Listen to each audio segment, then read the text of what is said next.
A gente estava limpando a capelinha aqui do sítio, que estava abandonada fazia muito tempo.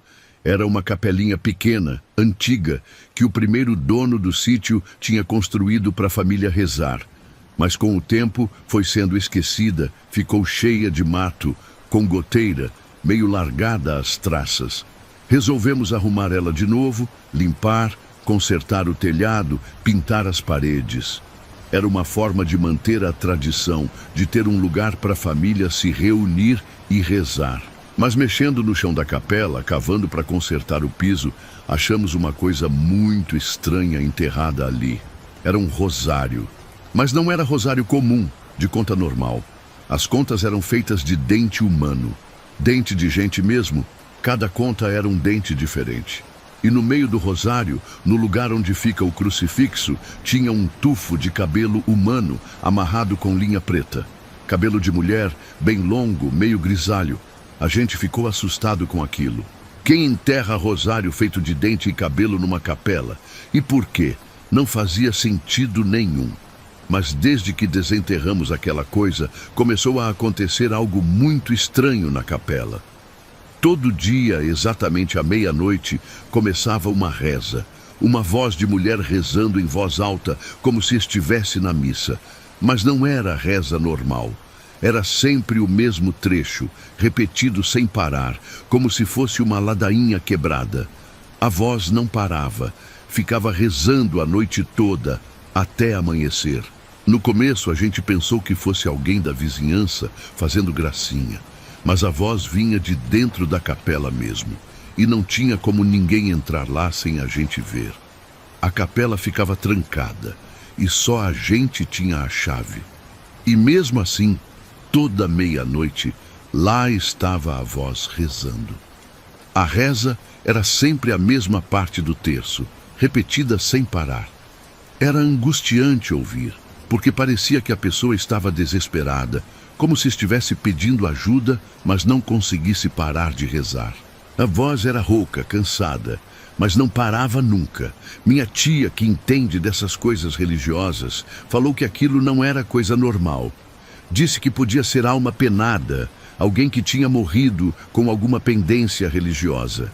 E contou uma história que ela tinha ouvido dos antigos, sobre uma benzedeira que morou aqui na região. A benzedeira era uma mulher muito respeitada, que curava as pessoas com reza e remédio do mato. Mas ela se envolveu numa briga feia com o padre da cidade. O padre falava que ela fazia macumba, que misturava religião com coisa do demônio, e proibiu o pessoal de procurar ela para se benzer. A mulher ficou revoltada com a acusação. Ela sempre foi católica, sempre rezou o terço, sempre respeitou a igreja. E para provar a fé dela, fez uma promessa. Falou que ia rezar 1000 ave-marias sem parar, sem beber água, sem comer, só para mostrar que era cristã de verdade. E começou a rezar. Ficou na capela dia e noite, rezando sem parar. O pessoal da região levava água e comida para ela, mas ela não aceitava. Falava que só ia parar quando terminasse as 1000 ave-marias, para provar para todo mundo que era uma mulher de fé. Mas no meio da promessa, alguns homens da cidade, incentivados pelo padre, vieram aqui e acusaram ela de bruxaria.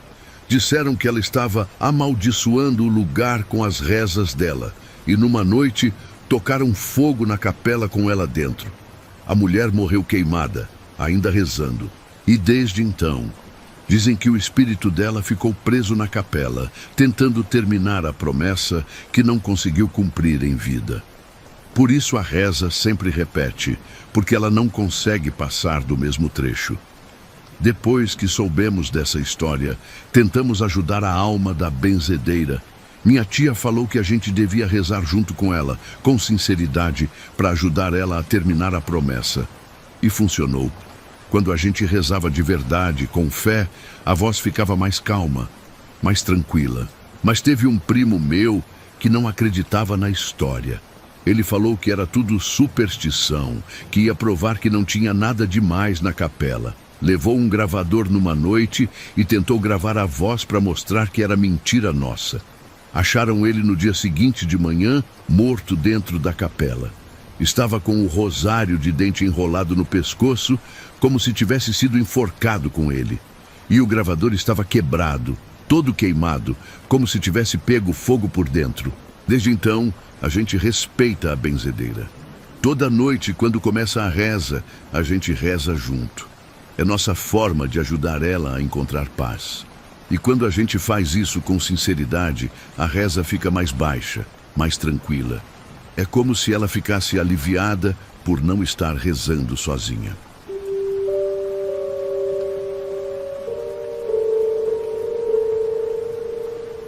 Eu sempre passava por aquela estrada de areia quando voltava tarde do trabalho. Era um caminho mais curto para chegar em casa, e durante o dia era tranquilo, normal. Mas à noite a estrada ficava diferente. Tinha uma sensação estranha, como se alguém estivesse sempre acompanhando a gente. O barulho começou numa dessas voltas para casa. Eu estava andando normal, ouvindo o rádio baixinho, quando comecei a escutar passos atrás de mim. Passos de gente andando na areia, bem ritmados, como se alguém estivesse me seguindo. Olhei pelo retrovisor, mas não tinha ninguém na estrada, só escuridão. Pensei que fosse impressão minha, cansaço do trabalho. Mas o barulho continuava. Passos firmes, constantes, sempre na mesma distância. Quando eu acelerava, os passos aceleravam junto. Quando eu diminuía a velocidade, eles diminuíam também. Era como se alguém estivesse determinado a me acompanhar até o final da estrada. Isso começou a acontecer toda vez que eu passava por ali à noite. Sempre os mesmos passos, sempre a mesma sensação de estar sendo seguido. Eu chegava em casa meio nervoso, mas não contava nada para ninguém. Quem ia acreditar numa história dessas? Aí apareceu um caminhoneiro na região que ficou sabendo dos boatos sobre a estrada. O pessoal da região evitava passar por ali à noite, todo mundo conhecia as histórias. Mas o caminhoneiro era desses que se acham espertos, que não acreditam em nada. Ficava zombando dos moradores locais, falando que era superstição de gente ignorante. Numa noite, ele resolveu provar que não tinha nada demais na estrada. Pegou o caminhão e foi passar por lá de propósito, ainda fazendo graça, buzinando, gritando que não tinha medo de alma penada. A gente falou para ele não fazer aquilo, para respeitar o lugar, mas ele não quis ouvir. No dia seguinte, acharam o caminhão dele batido numa árvore. O homem tinha morrido na hora, a cabine toda amassada. Mas o estranho é que não tinha explicação para o acidente. A estrada estava boa, não tinha buraco, não tinha nada que justificasse ele ter perdido o controle do caminhão. E tinha uma coisa muito estranha no rádio do caminhão. Estava ligado, mas não tocava música. Só ficava repetindo a mesma pergunta com uma voz meio chiada. Tá ouvindo? Tá ouvindo? A pergunta não parava. Ficava repetindo sem parar, mesmo com o caminhão batido e o motor desligado. Desde então, a estrada ficou ainda mais assombrada. E descobrimos uma coisa. Toda vez que chove e a areia vira barro, aparecem pegadas descalças na estrada. Pegadas de pé de mulher que surgem sozinhas, como se alguém estivesse andando ali naquele momento. As pegadas vão da onde começa até o fim da estrada, sempre no mesmo caminho. Conversando com o pessoal mais antigo da região, descobrimos a história por trás de tudo isso. Nos anos 60 tinha uma mulher que trabalhava numa fazenda aqui perto. Ela carregava peso o dia todo, levava saco de milho, saco de feijão, coisas pesadas que nem homem aguentava. Mas ela precisava do trabalho, não tinha para onde ir. A mulher andava por aquela estrada todo dia, indo e voltando do trabalho. Sempre a pé, sempre carregando peso, mesmo quando estava chovendo, mesmo quando estava doente. Era uma vida muito sofrida, muito pesada para uma pessoa só. Um dia, ela não aguentou mais. Morreu de cansaço ali mesmo na estrada, carregando um saco de milho nas costas. Morreu sozinha, de exaustão, sem ninguém para ajudar. Acharam o corpo dela horas depois, caído na areia, ainda com o saco nas costas. Desde então, o espírito dela ficou preso naquela estrada. É como se ela ainda estivesse andando, ainda estivesse carregando peso, ainda estivesse sofrendo. E não gosta de gente que não respeita o sofrimento, que faz pouco caso da dor dos outros. O caminhoneiro que morreu era desse tipo. Zombava dos pobres, falava que gente que reclama de trabalho pesado é preguiçosa. Não tinha respeito pelo sofrimento dos outros. E parece que a mulher não gostou da atitude dele. Agora a gente evita passar pela estrada à noite. E quando precisa passar, vai com respeito, em silêncio, pensando na mulher que morreu ali. É como se ela estivesse cobrando um pouco de consideração, um pouco de respeito pela memória dela. De vez em quando, a gente deixa uma florzinha ali na estrada ou faz uma oração rápida quando passa. É nossa forma de mostrar que a gente lembra dela, que reconhece o sofrimento que ela passou. E quando a gente faz isso, os passos ficam mais baixos, mais tranquilos. É como se ela ficasse um pouco mais em paz.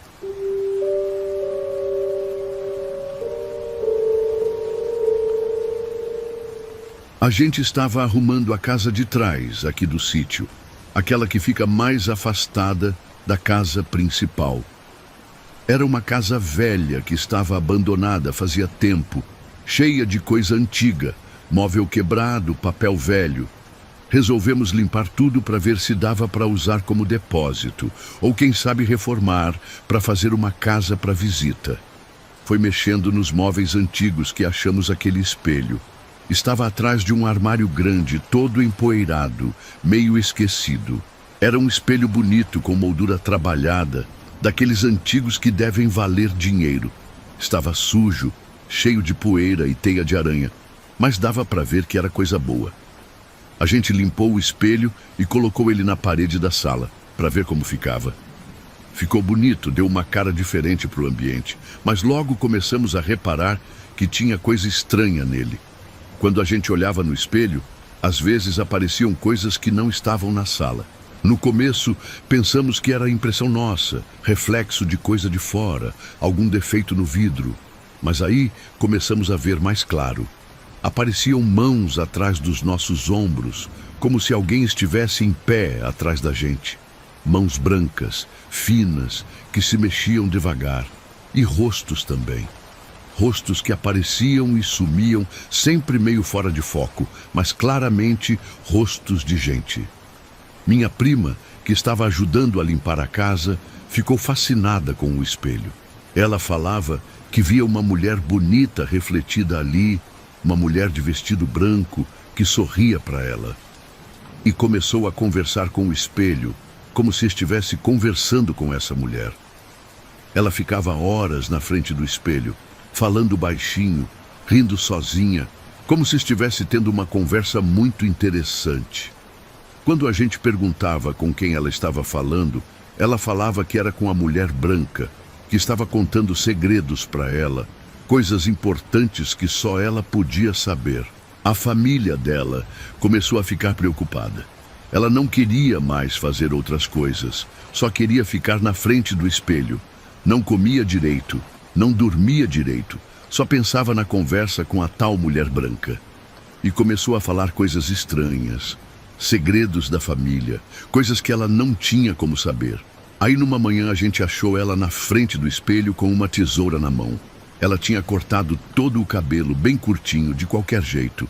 E quando a gente chegou perto para ver o que estava acontecendo, vimos que ela estava tentando cortar os próprios olhos. Tinha arranhões ao redor dos olhos, como se ela tivesse tentado furar eles com a ponta da tesoura. A gente tirou a tesoura dela, mas ela ficou desesperada. Gritava que a mulher branca tinha mandado ela fazer aquilo, que era para ela poder ver melhor, para enxergar as coisas que a mulher queria mostrar. Falava que os olhos normais não serviam, que ela precisava de olhos novos para ver a verdade. Levaram ela para o médico, medicaram ela, tentaram acalmar, mas ela não melhorava. Só falava da mulher branca, só queria voltar para o espelho. E numa noite, quando todo mundo estava dormindo, ela fugiu de casa. Voltou para a casa de trás, para o espelho. Acharam ela no dia seguinte, desaparecida. Tinha sumido no mato, deixado só as roupas na frente do espelho. Procuraram por toda parte, mas nunca acharam ela. Foi como se tivesse sido engolida pela terra. No mesmo dia que ela sumiu, o espelho rachou. Uma rachadura grande que ia de uma ponta à outra, bem no meio. Rachou sozinho, sem ninguém mexer, sem nada bater nele. E a rachadura tinha uma forma estranha. Parecia um rosto ou uma silhueta de pessoa. A gente ficou com medo daquele espelho. Não queria mais ele dentro de casa. Decidimos enterrar ele lá no fundo do terreno, bem longe da casa. Cavamos um buraco fundo e enterramos o espelho junto com a moldura. Cobriu bem com terra. Mas mesmo enterrado, o espelho não fica quieto. De vez em quando a gente ouve barulho vindo de debaixo da terra. Um barulho de coisa batendo, como se alguém estivesse tentando quebrar alguma coisa para sair. E à noite, quando a gente passa perto do lugar onde enterramos, dá para ouvir tipo um chamado baixinho, uma voz que chama pelo nome da minha prima. A gente pensa em desenterrar o espelho e quebrar ele de vez ou jogar no fogo, mas tem medo de mexer com aquilo. Prefere deixar enterrado mesmo e evitar passar perto do lugar. É como se aquela coisa estivesse esperando alguém para conversar de novo, para contar mais segredos, para levar mais gente embora. A família da minha prima nunca se conformou com o sumiço dela. Fizeram boletim de ocorrência, botaram anúncio no rádio, procuraram por toda a região, mas ela nunca mais apareceu. E a gente sabe que foi por causa daquele espelho maldito, daquela mulher branca que convenceu ela a fazer aquelas coisas horríveis.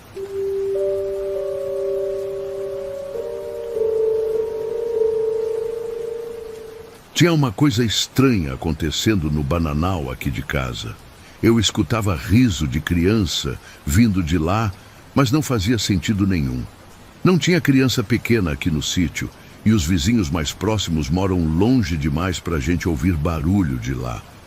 Mas o riso estava sempre lá, principalmente no final da tarde, quando o sol estava se pondo. Era um riso gostoso, daqueles de criança feliz brincando. Mas me dava um aperto no peito porque eu sabia que não tinha de onde vir. Minha esposa também ouvia, mas a gente tentava não dar muita bola. Pensava que podia ser coisa da nossa cabeça, cansaço, ou sei lá o quê. Aí, um dia, eu resolvi ir ver de perto. Caminhei devagar pelo bananal, prestando atenção, tentando descobrir de onde vinha o barulho. E foi aí que vi no chão, na terra úmida entre as bananeiras, pegadas pequenas.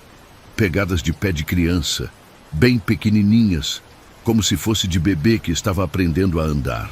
As pegadas iam e voltavam pelo bananal, como se a criança tivesse brincado por ali. Tinha pegada em vários lugares diferentes, algumas mais fundas, outras mais rasas. E o mais estranho, as pegadas eram sempre fresquinhas, como se tivessem sido feitas há pouco tempo. Mesmo depois de chover, quando secava, as pegadas apareciam de novo. Seguindo as pegadas, achei uma coisa que me deixou gelado. Era uma chupeta, mas não era chupeta normal, de plástico. Era feita de osso. Osso polido, trabalhado, como se alguém tivesse esculpido com muito cuidado. A parte que vai na boca da criança era de osso liso, bem branquinho, e estava limpa, como se alguém estivesse usando ela ainda. Eu peguei a chupeta e levei para mostrar para o meu tio, que mora aqui na região há muito tempo. Quando ele viu aquilo, ficou muito sério. Falou que eu tinha que devolver para o lugar onde achei, que não era coisa para mexer. E me contou uma história que explicava tudo. Nos anos 80, uma mulher jovem apareceu aqui na região. Era de fora, ninguém sabia de onde tinha vindo. Estava grávida, sozinha, sem família, sem dinheiro. O pessoal daqui ajudou ela como podia. Deu comida, deixou ficar numa casinha abandonada. A mulher era estranha, meio fora do ar, falava pouco, sempre parecia assustada. Quando o bebê nasceu, ela ficou ainda mais estranha. Não queria a ajuda de ninguém. Não deixava as outras mulheres da região ver a criança. Ficava trancada na casa com o bebê. Só saía para pegar água no poço. E o bebê chorava muito, dia e noite. Um choro que deixava todo mundo nervoso. Até que um dia o choro parou. A mulher apareceu na venda, comprou umas coisas, falou que ia viajar. Disse que tinha arranjado trabalho em outro lugar e que ia levar o bebê junto. Pegou as poucas coisas que tinha e sumiu. Ninguém mais viu ela por aqui. Só que alguns dias depois acharam o bebê no bananal. Estava morto, abandonado entre as bananeiras. A mãe tinha deixado ele lá e fugido. O bebê estava enrolado numa mantinha velha, com a chupeta de osso na boca. Uma chupeta que alguém tinha feito para ele, esculpida com carinho. O pessoal da região ficou revoltado. Enterraram o bebê direito, fizeram velório, deram sepultura cristã para ele. Mas ficou aquela mágoa, aquela revolta pela criança que foi abandonada. E desde então, de vez em quando, aparecia coisa estranha no bananal. Depois que meu tio me contou essa história, eu devolvi a chupeta para o lugar onde tinha achado. E continuei ouvindo o riso da criança, mas agora com outro sentimento.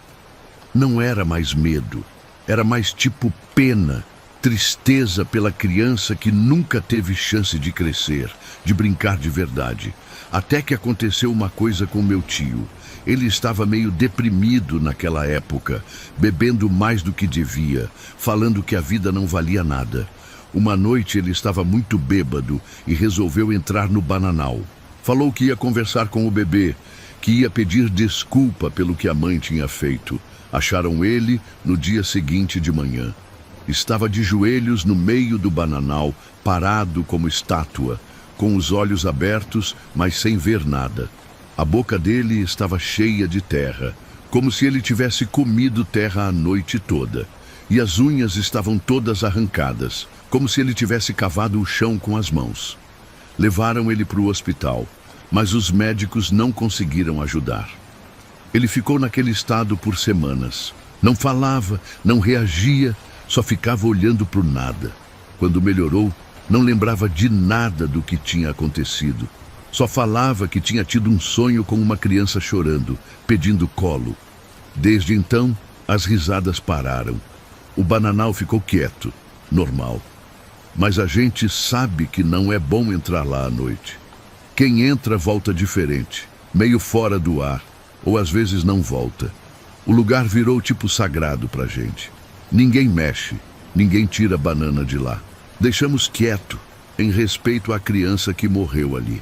De vez em quando, a gente deixa alguma coisinha lá.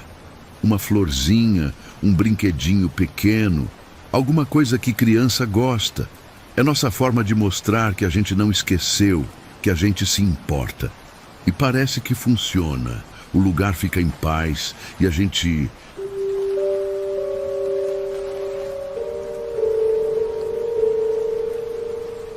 A gente se mudou para o sítio no meio do ano passado. Era uma propriedade que estava abandonada fazia tempo, mas o preço estava bom e dava para ir tocando a vida por lá. A casa principal estava em bom estado, só precisava de uma reforma básica. Mas tinha algumas construções menores no terreno que estavam meio largadas. Uma delas era o paiol, onde o antigo dono guardava as ferramentas e os mantimentos. Era uma construção antiga, meio escura, com paredes grossas de tijolo.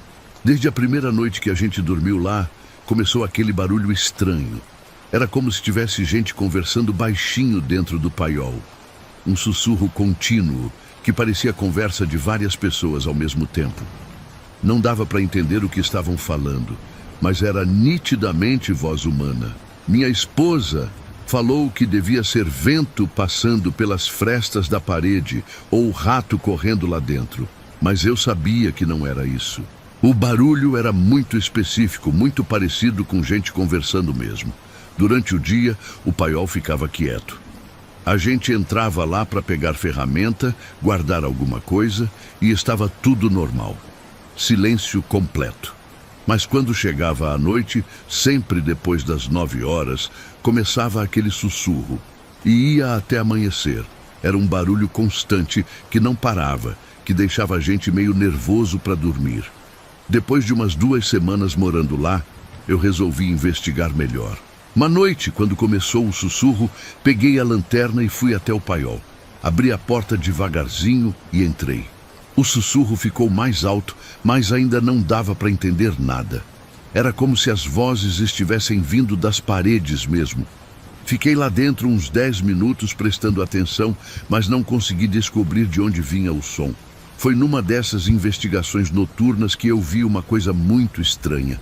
Entrei no paiol com a lanterna e vi que tinha umas fotos antigas espalhadas pelo chão. Fotos velhas, meio amareladas, de pessoas que eu não conhecia. Famílias antigas, gente de roupa formal, crianças pequenas. Fotos que deviam ter ficado lá de quando o antigo dono morava no sítio. Enquanto eu olhava as fotos, uma coisa assustadora começou a acontecer. Elas começaram a pegar fogo sozinhas. Mas não era a foto inteira que queimava, era só o rosto das pessoas, como se alguém tivesse riscado fósforo só em cima dos rostos, e queimava devagar, como se o fogo tivesse vida própria, um rosto por vez, enquanto o resto da foto ficava intacto. Eu fiquei paralisado, olhando aquilo sem acreditar. As fotos foram pegando fogo uma por uma, sempre só nos rostos. E o sussurro ficou mais alto, mais agitado, como se as vozes estivessem ficando nervosas. Saí correndo dali e não contei nada para minha esposa naquela noite. Sabia que ela ia achar que eu estava inventando. No dia seguinte fui conversar com o vizinho mais próximo para saber mais sobre o antigo dono do sítio. O velho me contou uma história que me deixou gelado. Falou que o dono anterior era um homem muito desconfiado, que tinha certeza de que os empregados estavam roubando dele, e que um dia ele descobriu que tinha sumido dinheiro e ferramentas do paiol. O homem ficou furioso e acusou 2 empregados de serem os ladrões. Mesmo sem prova, mesmo sem ter certeza, ele decidiu fazer justiça com as próprias mãos. E fez uma coisa horrível. Emparedou os 2 homens vivos dentro do paiol. Fechou eles lá dentro com tijolo e cimento, deixou eles morrerem de fome e sede. Nunca encontraram os corpos, porque ninguém sabia direito onde eles estavam enterrados. O antigo dono falou para todo mundo que tinha mandado os 2 embora, que eles tinham ido procurar trabalho em outro lugar. Mas o vizinho sabia a verdade, porque tinha visto o homem comprando muito tijolo e cimento naquela época. E tinha reparado que depois disso, uma das paredes do paiol ficou mais grossa. Depois que soube dessa história, o sussurro do paiol fez muito mais sentido. Era como se os 2 homens ainda estivessem lá, conversando, tentando encontrar uma forma de sair. E as fotos pegando fogo nos rostos eram um sinal de que eles estavam revoltados, que queriam justiça. Eu contei tudo para minha esposa e a gente decidiu fazer alguma coisa. Não sabia direito o quê, mas não dava para continuar morando ali com aquele negócio. Aí minha sogra, que entende dessas coisas espirituais, falou para a gente pedir perdão. Falou que a gente tinha que reconhecer a injustiça que foi feita e pedir perdão em nome do antigo dono. A gente fez isso. Numa noite, foi lá no paiol e pediu perdão pelas almas dos 2 homens. Falamos que sabíamos que tinham sido vítimas de uma injustiça, que não mereciam ter morrido daquele jeito, e pedimos para eles descansarem em paz, para deixarem o rancor de lado. Funcionou, pelo menos em parte. O sussurro diminuiu bastante. Não parou completamente, mas ficou bem mais baixo, menos constante. E descobrimos uma coisa. Se a gente não pedisse perdão antes de dormir, o sussurro voltava forte. E mais do que isso, quem tentava dormir sem pedir perdão, acordava com a boca cheia de cinzas. Aconteceu com meu cunhado, que veio passar uns dias aqui. Ele não acreditava na história, achou que era invenção nossa. Não quis pedir perdão, falou que era bobagem. No outro dia, acordou cuspindo cinza, com a boca toda suja de fuligem. E o gosto amargo ficou na boca dele por dias. Não saía nem escovando o dente, nem fazendo bochecho. Desde então, todo mundo que dorme aqui sabe da regra. Tem que pedir perdão para os dois homens antes de ir deitar. É uma forma de mostrar respeito, de reconhecer o sofrimento deles. E funciona. Quando a gente faz isso, o sussurro fica baixinho, quase imperceptível, e todo mundo consegue dormir em paz. A gente pensa em fazer alguma homenagem para eles, talvez uma cruz no paiol ou uma placa lembrando dos dois.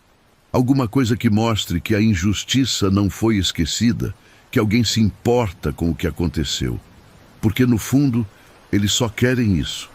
Querem que alguém lembre deles, que reconheça que foram vítimas.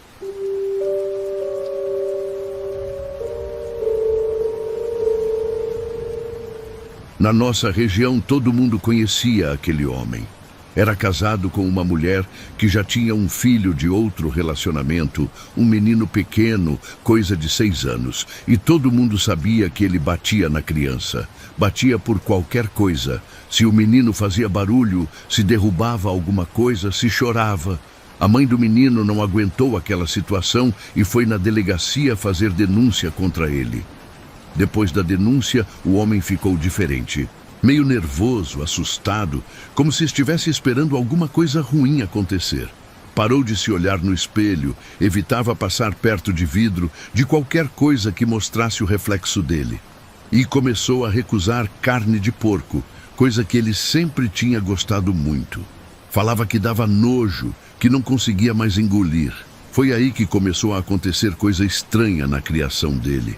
Os porcos começaram a aparecer mortos de manhã. Todos rasgados, comidos pela metade, mas sem fazer barulho nenhum durante a noite. Era estranho, porque porco faz muito barulho quando está sendo atacado, grita, esperneia. Mas esses moriam em silêncio, como se alguma coisa matasse eles sem dar tempo de reagir. No começo ele pensou que fosse onça ou cachorro do mato, mas as marcas de mordida eram estranhas, muito grandes, muito fundas, diferentes de qualquer bicho que a gente conhece aqui da região. E sempre matava mais do que comia, deixava muito desperdício. Bicho selvagem não faz isso. Bicho mata só o que vai comer. Aí, numa sexta-feira à noite, eu estava voltando tarde para casa, vindo da casa do meu primo. Eram umas 10 horas da noite, lua cheia, dava para ver bem o caminho. Quando passei perto da propriedade dele, vi uma figura estranha perto do chiqueiro dos porcos. Parecia uma pessoa, mas estava andando de um jeito esquisito, meio curvada, meio rastejando. Cheguei mais perto para ver melhor e vi que era ele, mas estava pelado, todo coberto de barro e lama. O cabelo estava grudado na cabeça, cheio de folha e graveto, e tinha um cheiro horrível de carne podre que dava vontade de vomitar. Quando ele me viu, ficou desesperado. Pediu ajuda, falando que não estava se sentindo bem, que não sabia o que estava acontecendo com ele. Mas quando olhei para os pés dele, levei um susto. Não eram pés normais, eram patas. Patas grandes, com garras sujas de sangue.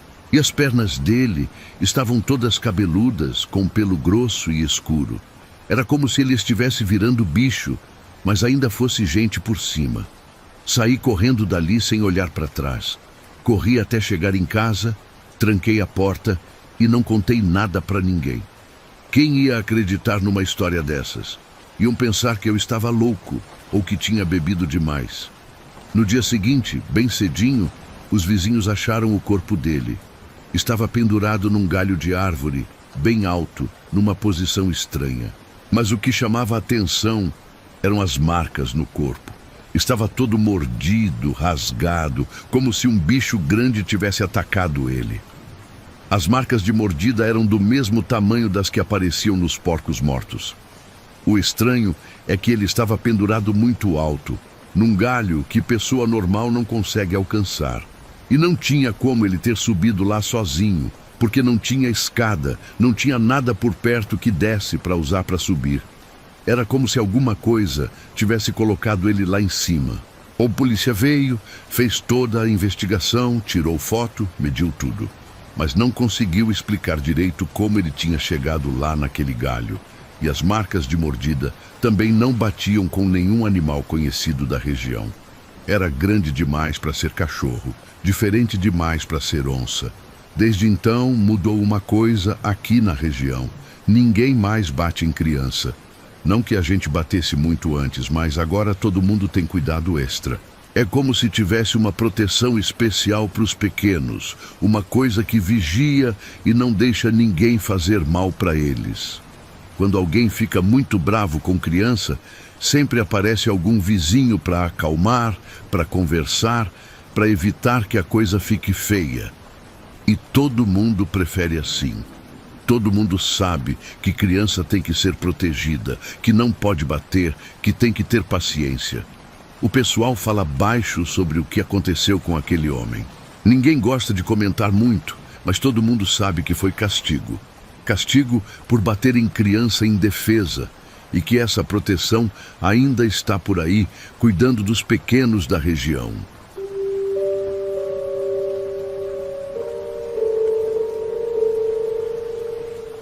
Todo final de tarde, minha prima ia brincar no cafezal. Era uma menina esperta, corajosa, dessas que não tinha medo de nada. Conhecia cada trilha, cada árvore, cada cantinho daquele lugar. Brincava de esconde-esconde entre os pés de café, subia nas árvores, caçava passarinho com bodoque. Normal para criança de interior, né? Mas num dia, ela saiu para brincar depois do almoço e simplesmente não voltou. No começo, a gente não se preocupou muito. Ela sempre demorava. Às vezes ficava até escurecer brincando por lá. Mas quando deu 6 horas da tarde e ela não apareceu para jantar, minha tia começou a ficar nervosa. Mandou eu e meu primo ir chamar ela. Fomos lá no cafezal, gritamos o nome dela, andamos por todo lado, mas nada. Foi aí que começamos a ouvir aquelas risadinhas. Um riso baixinho, meio manhoso, que parecia estar sempre se mexendo de um lugar para o outro. Era como se alguém estivesse brincando de esconde-esconde com a gente, rindo quando a gente chegava perto. E junto com o riso tinha um apito bem agudo, fino, que doía no ouvido e dava vontade de tampar o ouvido. A gente voltou para casa e contou para os adultos. Aí foi aquela correria. Todo mundo saiu procurar, com lanterna, gritando o nome dela. Os vizinhos vieram ajudar, trouxeram mais lanterna, mais gente. Procuramos a noite toda, mas não achamos ela. Só achamos o riso, que parecia estar sempre fugindo da gente. No outro dia, chamaram a polícia. Vieram com um cachorro farejador, gente especializada em busca, reviram o cafezal inteiro, cortaram mato, olharam em cada buraco, em cada árvore. E só acharam uma coisa: o chinelo dela amarrado com cipó num galho bem alto de uma árvore. Bem alto mesmo, lugar que criança não consegue subir. E amarrado com cipó, como se alguém tivesse feito de propósito. Como ela conseguiu chegar lá em cima? E por que amarrar o chinelo? Não fazia sentido nenhum. A polícia ficou sem entender também. Pegaram o chinelo, fizeram perícia, mas não deu em nada. Não tinha impressão digital de estranho, não tinha nada que ajudasse a entender o que tinha acontecido. À noite, o riso voltava sempre, e toda vez que alguém tentava seguir o som para descobrir de onde vinha, se perdia no mato. Meu tio se perdeu uma vez, ficou rodando no mato por 5 horas. Quando conseguiu achar o caminho de volta, já estava amanhecendo, e ele voltou de um jeito estranho. O cabelo dele estava todo cortado de qualquer jeito, como se alguém tivesse pegado uma tesoura e cortado sem olhar. Os bolsos da calça estavam cheios de pedrinhas, pedrinhas pequenas e lisas que ele não lembrava de ter pego. E a camisa estava vestida do avesso, com as costuras para fora. Ele não lembrava de nada disso. Só falava que tinha ouvido música lá no mato, música bonita e gargalhada de criança. Meu avô, que conhecia essas coisas antigas, falou que podia ser coisa de saci. Resolveu fazer uma oferenda para ver se parava. Pegou fumo de rolo bom, uma garrafa de cachaça da melhor que tinha e deixou lá perto do bambuzal, onde o barulho era mais forte. E funcionou. Por 1 mês direitinho não apareceu mais nem riso nem apito. A gente achou que tinha resolvido o problema. Mas aí chegou um caseiro novo para trabalhar aqui. um homem da cidade que não acreditava nessas coisas. Quando ele viu a cachaça e o fumo ali no mato, ficou revoltado. Falou que era desperdício, que não podia deixar bebida boa para o mato assim. Pegou a cachaça e bebeu tudo, ainda xingando e falando que aquilo era coisa de gente atrasada, superstição de quem não tinha estudo. Na manhã seguinte, só achamos o boné dele girando sozinho no meio do terreiro. Girando, girando, como se tivesse um ventinho que só batia ali naquele lugar. O resto dele nunca mais apareceu. Sumiram com ele igual tinham sumido com minha prima. Desde então a gente volta a deixar a oferenda certinha todo mês. Fumo bom, cachaça boa, às vezes até rapadura que a gente faz aqui. E não mexe mais com o que não entende. O riso ainda aparece de vez em quando, bem baixinho, mas não incomoda mais ninguém. É como se tivesse feito as pazes com a gente, desde que a gente respeite e deixe a oferenda.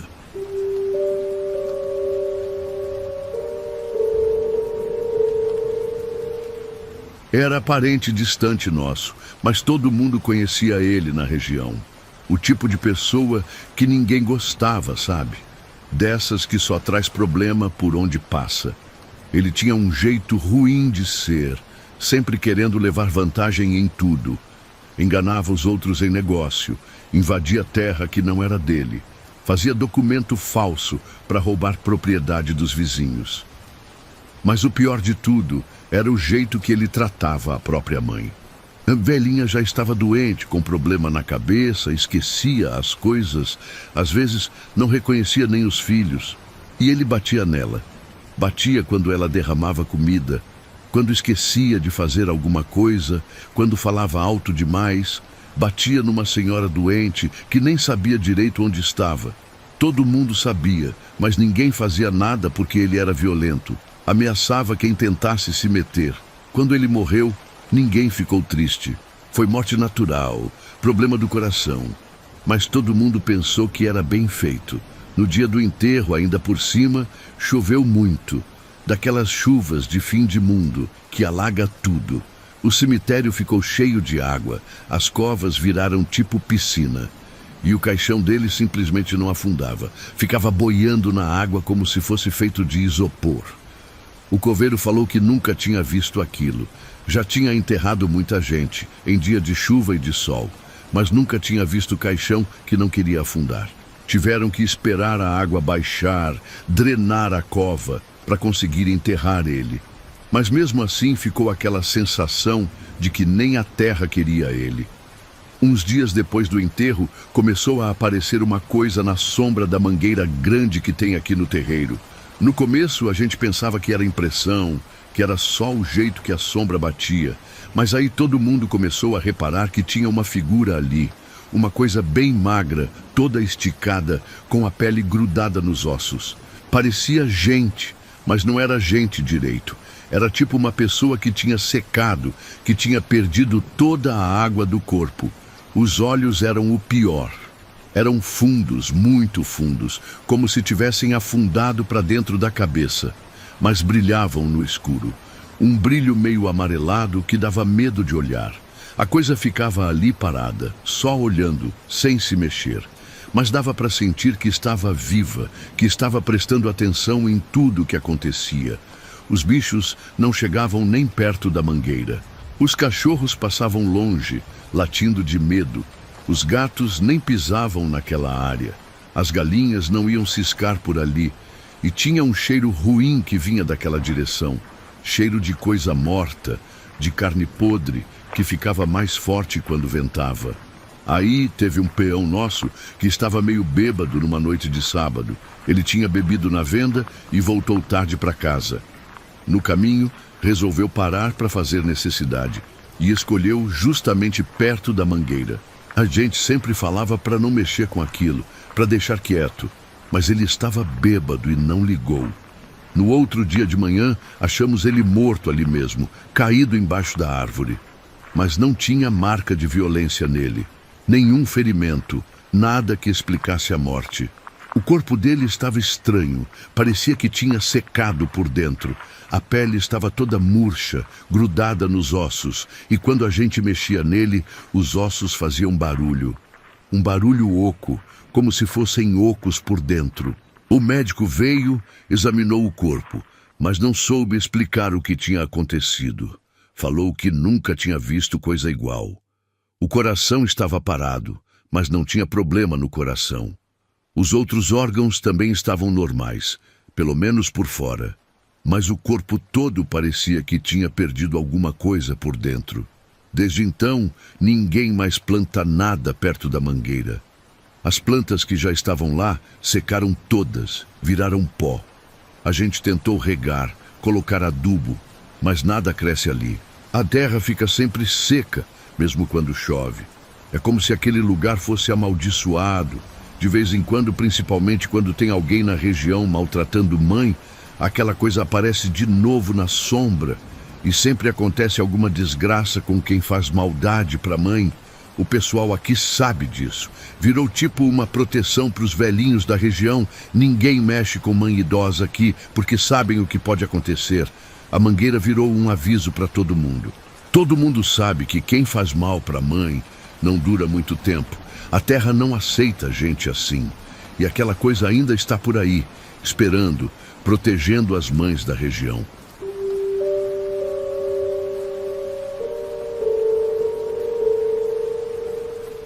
Minha mãe casou de novo quando eu tinha uns 15 anos. O homem parecia normal no começo, trabalhava, não bebia muito, tratava ela bem, mas tinha umas manias estranhas que a gente foi percebendo com o tempo. Toda lua cheia ele sumia de casa. Falava que ia caçar no mato, que voltava de manhã com carne fresca, e realmente voltava com alguma coisa, sempre trazia carne para casa. Mas o jeito que ele chegava era estranho. A roupa toda suja de sangue e terra, fedendo mal, com um cheiro azedo que grudava na pele. E ele nunca deixava a gente ver direito que tipo de carne era. Falava que era capivara, às vezes porco do mato, mas nunca mostrava o bicho inteiro.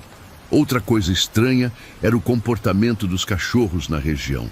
Toda lua cheia, eles ficavam agitados, latindo a noite toda, uivando junto com outros bichos lá do mato. Era um barulho que deixava todo mundo nervoso, sem conseguir dormir direito.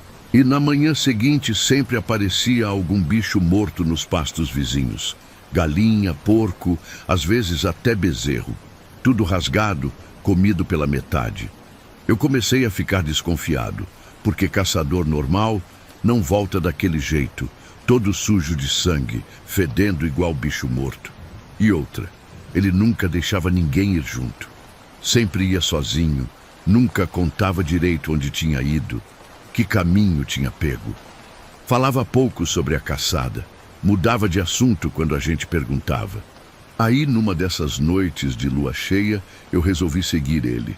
Esperei ele sair de casa e fui atrás, bem devagarzinho para ele não perceber. No começo, consegui acompanhar as pegadas na terra, pegada normal de bota, do tamanho do pé dele. Mas andando, lá pro meio do pasto, as pegadas começaram a mudar. Não era mais pegada de sapato, era pata de bicho, pata grande, com marca de garra bem funda na terra mole. Eu fiquei com medo, mas continuei seguindo o rastro. Queria entender o que estava acontecendo. As pegadas de pata iam direto para o mato mais fechado, onde tinha muito mato espinhoso e árvore grande. Chegando lá, comecei a sentir um cheiro horrível de carne podre. E achei uns ossos espalhados pelo chão. Ossos grandes, que pareciam de gente. Alguns ainda tinham carne grudada, carne já meio verde, cheia de mosca. Perto da cerca de arame farpado, tinha um tufo de pelo sujo, meio amarelado, enroscado nos arames. Pelo grosso, que não parecia de bicho normal. E o cheiro ali era insuportável. Tive que tampar o nariz com a camisa para não vomitar. Peguei um galho e cutuquei os ossos. Tinham marca de mordida, marca de dente grande e pontiagudo. Voltei para casa correndo, com medo de ele me ver por lá. Não contei nada para minha mãe. porque sabia que ela não ia acreditar, e também porque tinha medo do que ele podia fazer comigo se soubesse que eu estava desconfiando. Na noite seguinte ele saiu de novo, mas dessa vez eu tranquei bem a casa e não saí. Fiquei na minha cama tentando dormir quando começaram os barulhos. Primeiro foram arranhões na porta da frente, como se alguém estivesse tentando entrar com as unhas. Arranhão forte, que fazia barulho na madeira. Depois vieram os uivos altos, que pareciam estar bem perto da casa. Não era uivo de cachorro, era diferente, mais grave, mais assustador. Mas o pior foi quando ouvi meu nome sendo chamado lá fora.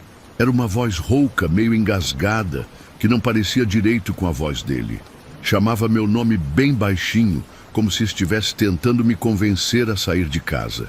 Eu fiquei debaixo da coberta, quietinho, até o sol nascer. Quando amanheceu, saí para ver se ele tinha voltado. Mas não tinha ninguém em casa. A porta da frente estava toda arranhada, com marcas fundas na madeira. Marcas que não pareciam de unha de gente. Eram mais fundas, mais largas. Ele nunca mais apareceu. Minha mãe ficou desesperada. Fez boletim de ocorrência, chamou a polícia, botou anúncio no rádio. Mas ninguém achou ele.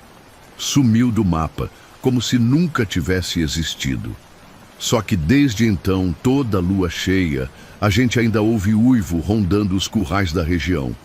E os bichos ficam todos nervosos. As vacas não dão leite direito, os cavalos não saem do estábulo, os cachorros ficam escondidos. O pessoal daqui sabe que tem alguma coisa no mato, mas ninguém fala muito sobre isso. Todo mundo prefere ficar quieto e deixar pra lá.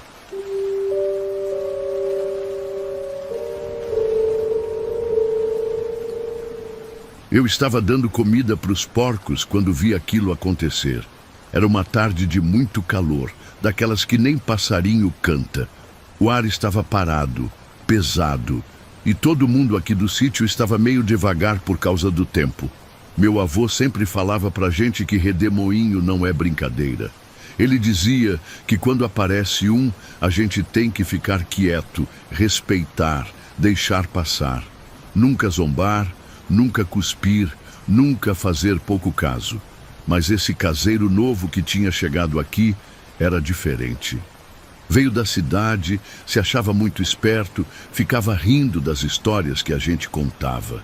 Falava que era coisa de gente sem estudo, superstição de interior. Eu estava no terreiro mesmo, jogando milho para o galinheiro, quando começou aquele ventinho estranho.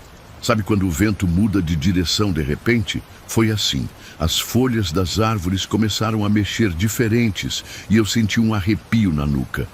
Aí apareceu o redemoinho. Começou pequenininho, só levantando um pouquinho de poeira ali perto da cerca. Mas foi crescendo, crescendo, até ficar bem grande. As galinhas ficaram doidas, batendo asa, correndo para todo lado, fazendo um barulho danado. E o redemoinho foi direto no meio delas. Pegou 3 galinhas e levou elas voando, girando no ar. Eu nunca tinha visto o redemoinho pegar bicho assim. Fiquei parado, só olhando, meio assustado. O caseiro estava ali perto, consertando a cerca. Quando viu aquilo, começou a rir alto. Rir daquele jeito debochado, sabe? Falou que era só vento, que não tinha nada demais. E fez uma coisa que meu avô sempre disse para nunca fazer. Cuspiu no chão bem onde o redemoinho tinha passado. Cuspiu e ainda falou: "Que bobagem, é só vento mesmo." E riu mais ainda. Eu senti um frio na barriga quando vi ele fazer aquilo, porque meu avô sempre falava que redemoinho é coisa séria, que tem que respeitar. Naquela noite mesmo já deu problema. Depois do jantar, o caseiro falou que ia dar uma volta, que ia até a porteira ver se estava tudo certo por lá. Normal, né? Sempre fazia isso. Mas dessa vez ele não voltou na hora que deveria. A gente jantou, lavou a louça, ficou conversando na varanda e nada dele aparecer. Meu avô começou a ficar preocupado, porque o homem não conhecia bem o terreno aqui.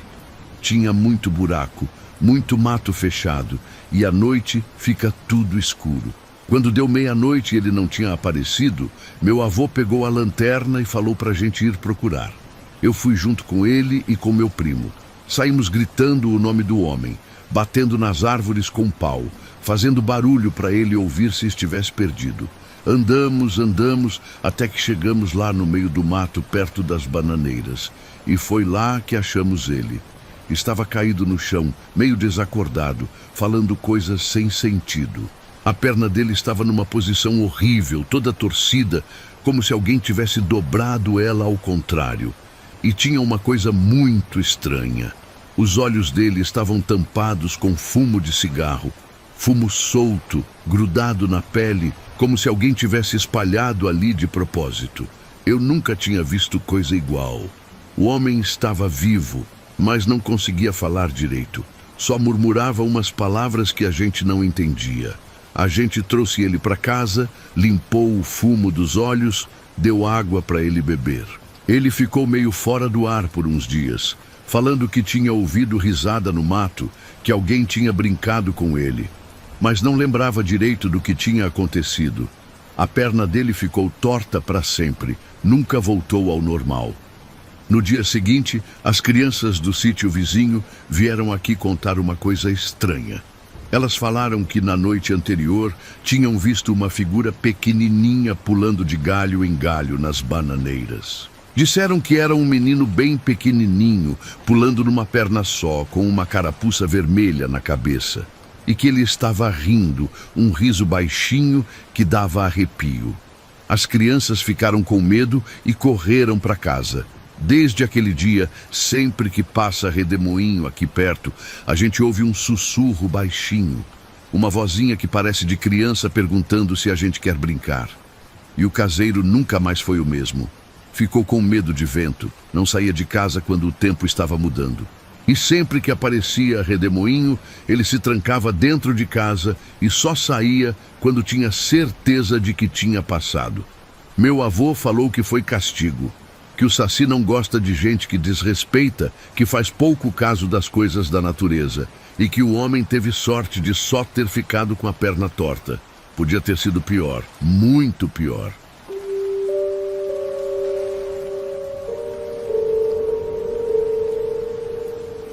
O brejo aqui de casa sempre foi um lugar meio evitado pelo pessoal da região.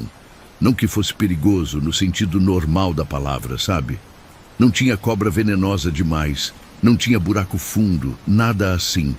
Mas tinha uma coisa no ar daquele lugar que deixava todo mundo meio desconfortável. Era como se o próprio ambiente pedisse pra gente manter distância. A gente tinha gado aqui no sítio, e capim bom sempre foi difícil de encontrar na época seca. O brejo tinha muito capim verde, fresquinho, que crescia o ano todo por causa da umidade. Seria perfeito para alimentar o gado. Mas ninguém ia lá cortar capim, nem eu, nem meu pai, nem os peões que trabalhavam aqui. Todo mundo preferia buscar capim em lugar mais longe, mais difícil, do que mexer com aquele brejo. O motivo era simples. Tinha uma cantiga que vinha de lá. Sempre no final da tarde, quando o sol estava se pondo e tudo ficava meio dourado, começava aquele canto. Era a voz de mulher, bem clara, cantando uma música triste que a gente nunca conseguia entender direito as palavras. Mas era bonito, era melancólico, era o tipo de música que entrava na alma da gente. A cantiga vinha lá do meio dos bambus, onde era mais fechado, mais escuro. Não era alto, não incomodava ninguém. Era mais como se fosse uma reza cantada, uma lamentação baixinha que se misturava com o barulho do vento nas folhas. Mas todo mundo da região conhecia aquele som. E todo mundo respeitava. Meu avô já contava a história daquele brejo desde quando eu era pequeno. Ele falava que ali era lugar de alma penada, que tinha uma mulher que tinha morrido afogada muitos anos atrás. Não sabia direito a história completa, mas sabia que era coisa para respeitar, para deixar quieto. E assim a gente sempre fez. Durante o dia o brejo ficava normal. Dava para passar perto, dava para ir buscar água para o gado ali na beira. Mas sempre com respeito, sempre em silêncio, sem fazer gracinha, sem falar alto. E nunca mexer nos bambus, nunca entrar lá no meio onde a cantiga nascia. Era uma regra não escrita que todo mundo seguia. Até que apareceu esse vaqueiro novo para trabalhar aqui na região. Era um homem de fora que tinha vindo de outro estado procurar emprego.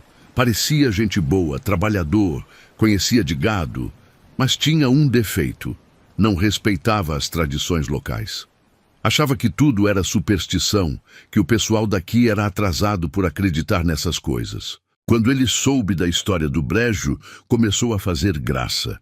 Falava que era bobagem ter medo de cantiga, que capim bom estava sendo desperdiçado por causa de besteira, e insistia que a gente devia cortar o capim de lá, que estava perdendo dinheiro à toa. Ele não entendia que algumas coisas são mais importantes que dinheiro. A gente tentou explicar para ele que não era questão de ter medo, era questão de respeito. Aquele lugar tinha história, tinha significado para a comunidade. Não era só um brejo qualquer. Era um lugar onde alguém tinha sofrido, onde tinha acontecido alguma tragédia. E a cantiga era como se fosse uma lembrança dessa tragédia, um pedido para não esquecer. Mas ele não quis ouvir.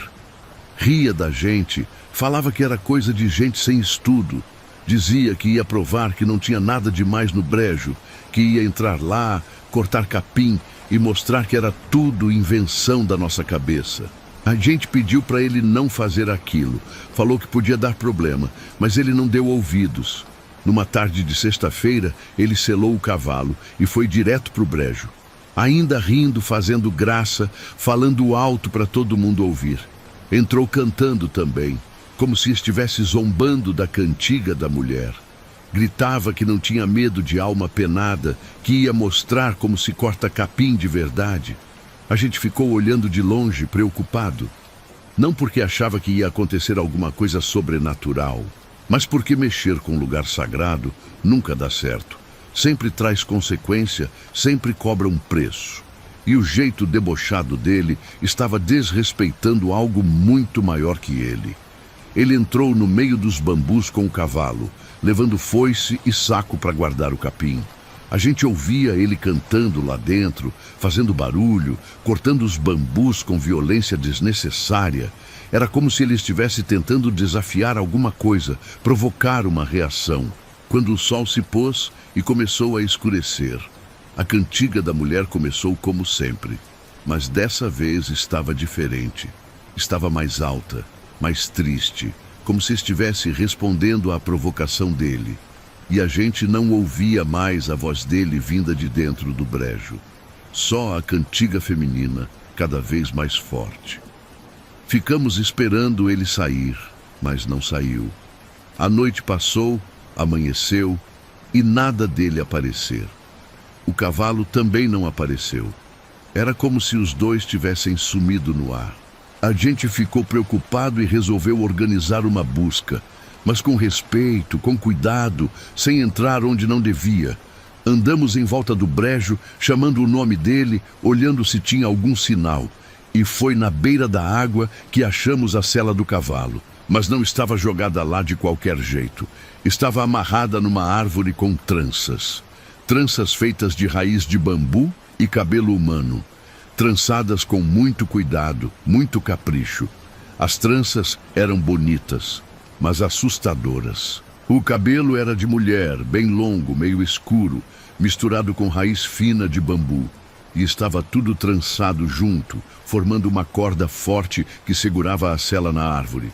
Como se alguém tivesse passado horas fazendo aquilo, com paciência, com dedicação. Mas não achamos nem o vaqueiro nem o cavalo. Sumiram completamente.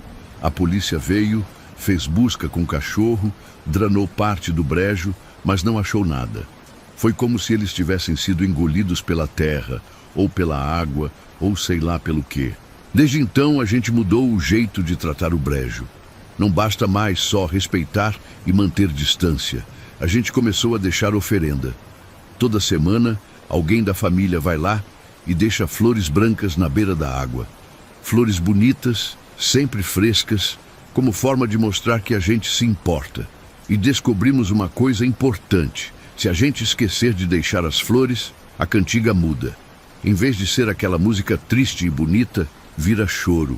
Choro de mulher sofrendo, chorando de desespero, de saudade, de solidão. É um som que parte o coração da gente, que deixa todo mundo na região triste e angustiado. Quando isso acontece, a gente corre para deixar flores dobradas na beira da água. E pede desculpa também. Fala que não foi por mal, que não esqueceu de propósito, que respeita a dor dela. E aos poucos, a cantiga volta ao normal. Volta a ser aquela música melancólica, mas bonita, que a gente já conhece. A gente acha que a mulher do brejo não é má. Ela só quer ser lembrada, quer que alguém se importe com a história dela. As flores são nossa forma de dizer que a gente não esqueceu, que respeitamos o sofrimento que ela passou e que não vamos deixar ninguém desrespeitar o lugar onde ela descansa. O pessoal da região inteira sabe da história agora. Todo mundo colabora com as flores, todo mundo ensina para os filhos a importância de respeitar o brejo. Virou uma tradição que passa de geração em geração. Uma forma de manter viva a memória de alguém que sofreu, que merece ser lembrada com carinho. De vez em quando aparece gente de fora que quer mexer com o brejo. Gente que quer drenar a água, cortar os bambus, fazer algum tipo de negócio ali. Mas a comunidade inteira se une para proteger o lugar, porque a gente sabe que ali tem história, tem alma, tem significado que vai muito além do dinheiro, e a cantiga continua. Todo final de tarde, quando o sol se põe, lá está ela, suave, triste, bonita, lembrando a gente que alguns lugares são sagrados, que algumas histórias não podem ser esquecidas e que o respeito aos mortos é uma das coisas mais importantes que existem na vida.